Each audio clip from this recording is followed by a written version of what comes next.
To compare. Sometimes you have to look at a problem in different ways when a phrase like times as many, times more, and times as much is used. These kind of problems are called comparison problems. Here is an example.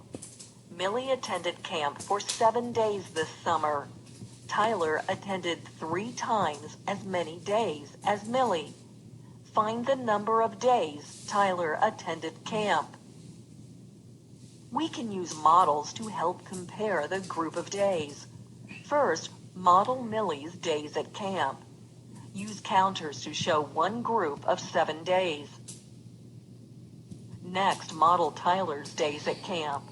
Tyler had 3 times as many days at camp. Model Tyler's days at camp as 3 groups of 7. Now we can find the total of 3 groups of 7. Using repeated addition, we know that 7 plus 7 plus 7 equals 21. Or 3 times 7 equals 21. So Tyler attended camp 21 days.